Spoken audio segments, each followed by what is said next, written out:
आमिर इलियास सल्ना साहब, क्या ये सियासी ऑनेस्टी है जो इस वक्त बाकी तमाम जमातें जो इलेक्शन का हिस्सा बनने जा रही हैं, जो पीडीएम में शामिल रहीं, चाहे वो नून लीग हो, पीपल्स पार्टी हो, दीगर जमातें हों, क्या ये सियासी ऑनेस्टी है? तहरीक इंसाफ ने जो किया सो किया, 2018 के इलेक्शन में जो हुआ सो हुआ, इससे पहले के इलेक्शन जैसे होते रहे सो होते रहे। ये सब कुछ जो अब हो रहा है ये ही होगा और आने वाले इलेक्शंस में भी होता रहेगा। हमारा निज़ाम इसी तरह से चलता रहेगा। वो जो निज़ाम बदलने की बातें ये तमाम जमातें करती रही हैं, वो सब फरेब है। बहुत शुक्रिया मसूद साहब।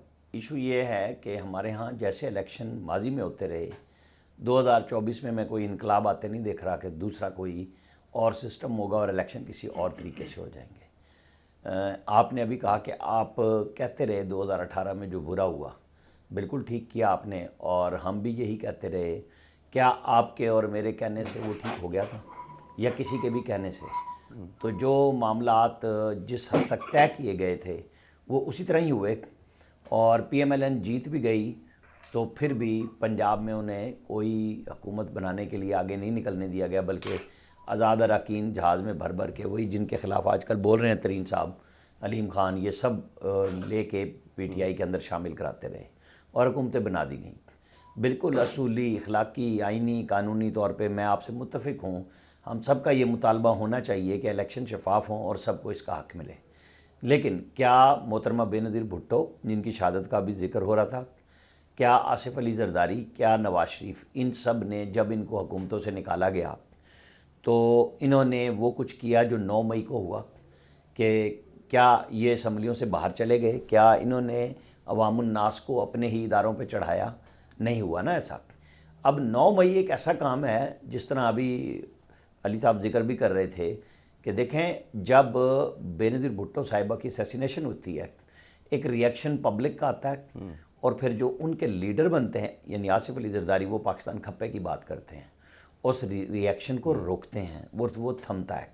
यहाँ किसी एक लीडर यानी खान साहब की गिरफ्तारी के ऊपर जो रिएक्शन आता है और supreme court good to see you कह के उनको जिस तरह रिहा करती है, उसके बाद वो कहते हैं, उसके बाद यानी उस रिहाई के बाद, कि अगर मुझे कमांडोज पकड़ेंगे तो मेरे लोग कैंटोनमेंट्स में नहीं जाएंगे तो कहाँ जाएंगे।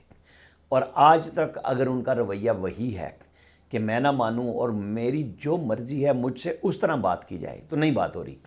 मेरा ख्याल है इनके लोग भी थक गए, इन्होंने ज़ोर भी पूरे लगा लिए कि किस तरीके से वो काम कर रहे हैं, और जो गिराओ जलाओ जिस तरीके से हुआ, ज़मान पार्क में नहीं जाना, पहुंचना नहीं, लीडर्स तो खुद बाहर आके गिरफ्तारियां दे देते हैं। लेकिन जब फिर हालात बदले तो घर पे जाके लोग ले आए इनको, पुलिस के, लाहौर के लोग। 5 अगस्त को जब फैसला आया, तो अब ये बड़ा फैसला खान साहब का है कि क्या वो पाकिस्तान की जी जी जी जी सॉरी, आपने क्या कहा? बड़ा फैसला खान साहब को करना है। हाँ हाँ, कहिए कहिए।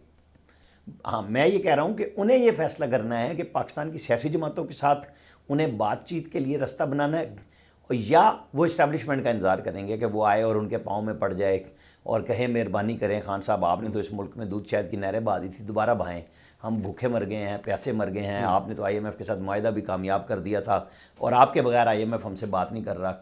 यानी चौधरी परवेज़ इलाही पे मैं हैरान हूँ कि उनसे किसने कान में कह दिया, और वो कहते हैं कि अमेरिकी और यूरोपीय यूनियन आके जेल की बैरक में मिल रही है, जो कि सरीहन गलत बात है। मतलब हम अपने ज़राए से ये बात कर रहे हैं, हम किसी प्रेस रिलीज़ पे भी नहीं जा रहे, हम अपने रिपोर्टर, अपने लोगों से बात करते हैं कि भाई क्या हुआ। मतलब कब तक आप एक शराब में रहेंगे और खान साहब अपने लोगों को रखेंगे या लोग उनके साथ रखेंगे?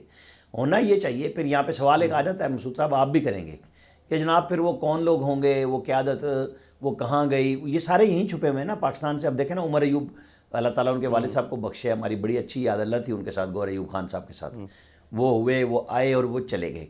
ये आता है ना कई जगह पे कि सबका पता है कि कौन कहाँ बैठा हुआ है, और सब अपने आप को समझा रहे हैं और बता रहे हैं कि हम बहुत बड़े बहादुर हैं और हम छुपे हुए हैं स्टेट से भी। तो फिर स्टेट जब बारी बारी लाती है, फिर ये आके बाहर चिल्ला क्यों काटने लगते हैं? ये शुमारी इलाका जात क्यों कहते हैं? ये क्यों नहीं कहते हमें कौन ले गया था? ये मेरे और आपके ऊपर क्यों छोड़ते हैं? ये सच क्यों नहीं बोलते? ये किसी भी दौर में शेख रशीद साहब गिराओ जलाओ की बात करते थे, आप भी किसी भी दौर में हो, तो इन जिन लोगों ने सबसे ज्यादा गिराओ जलाओ किया उनको बात करनी चाहिए।